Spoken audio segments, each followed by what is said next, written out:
વડોદરાના જૂની ગઢીમાં જૂની ભદ્ર કચેરી તાલુકા પોલીસ મથકની દિવાલ ધરાશાયી થતા એક મહિલાનું મોત નીપજ્યું છે।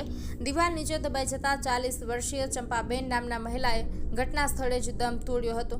ઘટનાને પગલે પાણીગેટ ફાયર સ્ટેશન અને દાંડિયા બજાર ફાયર સ્ટેશનની ટીમ ઘટના સ્થળે દોડી આવી હતી, તો બીજી તરફ મહિલાના પરિવારજનો પણ પહોંચી જતા ભારે આક્રંદથી માહોલ તંગ બન્યો હતો। જૂની ગઢીમાં ગણેશ વિસર્જન અગાઉ જ ઘટના બની છે। ગણેશ પંડાલની 200 મીટર દૂર આ ઘટના બની છે। સાંજે વિસર્જન દરમિયાન જો ઘટના ઘટી હોત તો મોટી દુર્ઘટના બની હોત। અમદાવાદના કૃષ્ણનગર વિસ્તારમાં 1 સપ્ટેમ્બર 2025ના રોજ એક ટ્યુશન ક્લાસીસના શિક્ષકે વિદ્યાર્થીઓને માર માર્યાની ઘટના સામે આવી હતી, જેના સીસીટીવી ફૂટેજ સામે આવ્યા છે।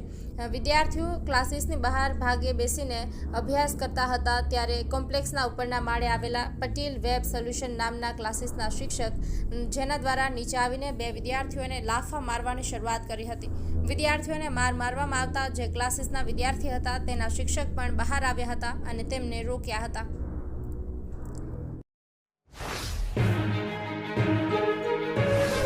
સુરત અને જોધપુરમાં દુષ્કર્મ કેસના દોષિત અને આજીવન કેદની સજા ભોગવી રહેલા 86 વર્ષીય આસારામના હંગામી જામીન પર આવતીકાલે હાઈકોર્ટમાં સુનાવણી યોજાશે।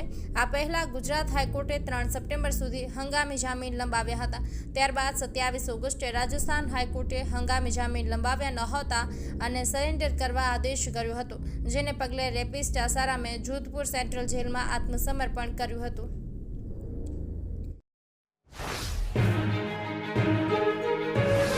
ભાવનગર જિલ્લાના તળાજા તાલુકાના ટીમાળા ગામે આજે વહેલી સવારે શેત્રુંજી નદીના કોઝવે પરથી પસાર થતા સમયે 60 વર્ષીય વૃદ્ધ ખેડૂત વલ્લભભાઈ નાનજીભાઈ માંગુકિયા ટ્રેક્ટર સાથે નદીમાં ખાબક્યા હતા।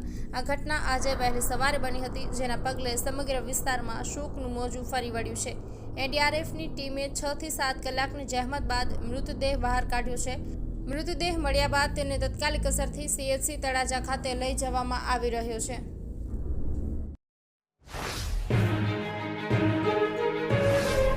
હવામાન વિભાગ દ્વારા આગામી 7 દિવસ એટલે કે 2 સપ્ટેમ્બરથી 8 સપ્ટેમ્બર સુધી રાજ્યમાં હળવાથી મધ્યમ વરસાદની આગાહી કરવામાં આવી છે, જ્યારે આગામી 48 કલાક બાદ વરસાદની તીવ્રતામાં વધારો થશે। આગામી 5 દિવસ ભારે પવન અને ગાજવીજ સાથે વરસાદ પડશે। હવામાન વિભાગના ડાયરેક્ટર ડોક્ટર A.K. દાસના જણાવ્યા અનુસાર બંગાળની ખાડીમાં લો પ્રેશર સિસ્ટમ અને મોન્સૂન ટ્રફ સક્રિય થવાને કારણે વરસાદી માહોલ સર્જાયો છે। માછીમારોને દરિયો ન ખેડવાની સૂચના પણ આપવામાં આવી છે। આગામી 3 દિવસ બાદથી સમગ્ર રાજ્યમાં વરસાદનું જોર વધશે। આ સાથે જ આગામી 5 દિવસ સુધી ગાજવીજ સાથે 30 થી 40 કિલોમીટર પ્રતિ કલાકની ઝડપે પવન ફૂંકાવાની પણ સંભાવના છે।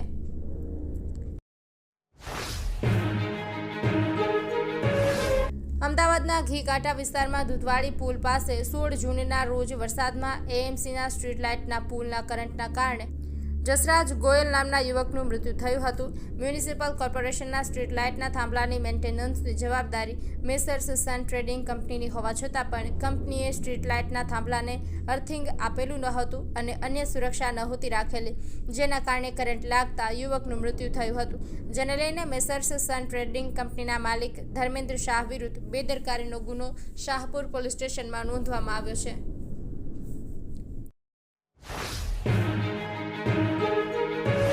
ગુજરાત રાજ્ય માર્ગ વાહન વ્યવહાર નિગમ દ્વારા મહેસાણાના પોલીસ પરેડ ગ્રાઉન્ડ ખાતે 2 સપ્ટેમ્બરના રોજ એક ભવ્ય કાર્યક્રમનું આયોજન કરવામાં આવ્યું છે।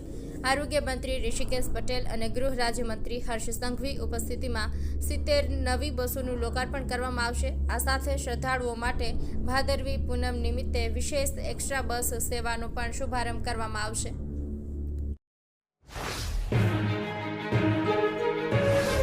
રાજકોટ જિલ્લાના આટકોટ પોલીસ સ્ટેશન ખાતે અપહરણ અને હત્યાના ગુનાનો ભેદ ઉકેલવામાં આવ્યો। પોલીસને સફળતા મળી છે। પોલીસે આ ઘટના બાદ ગણતરીના કલાકોમાં 3 આરોપીને ઝડપી પાડી કાયદેસરની કાર્યવાહી હાથ ધરી છે। પ્રથમ આ કેસમાં વ્યાજની લેતી દેતીમાં હત્યા થયાનું ચર્ચાઈ રહ્યું હતું, પરંતુ પોલીસ તપાસ દરમિયાન વ્યાજની રકમ નહીં પરંતુ મોટર કારની લે વેચ બાદ બાકી રહેતી ₹90,000ની રકમની ઉઘરાણી મામલે બોલાચાલી થતાં રોષે ભરાયેલા આરોપીએ રેકી કરી મૃતકને ઘરેથી બહાર નીકળતા સાથે જ વાહન અથડાવી તેનું અપહરણ કરી આરોપીની વાડીએ લઈ અને માર મારી હત્યા નિપજાવી હોવાનું સામે આવ્યું હતું।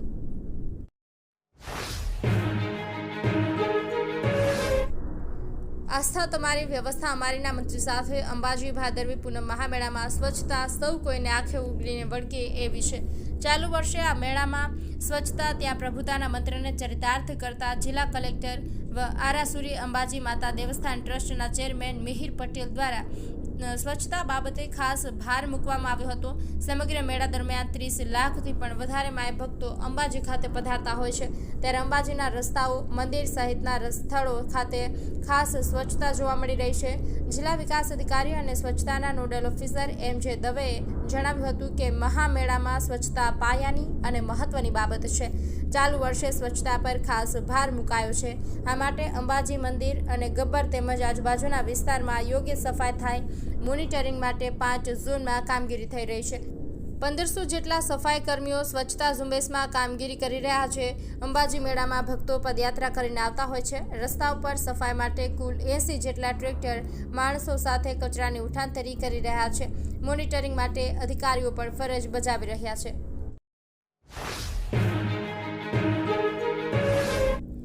પાટણ સિવિલ હોસ્પિટલમાં 14મી ઓગસ્ટે એક નવજાત શિશુ મળી આવ્યું હતું. કોઈ અજાણી વ્યક્તિએ જિલ્લા બાળ સુરક્ષા એકમ દ્વારા મૂકવામાં આવેલા પારણામાં આ બાળકને મૂક્યું હતું. હોસ્પિટલ સ્ટાફને બાળક મળતા જ તાત્કાલિક સારવાર માટે શરૂ કરવામાં આવી હતી.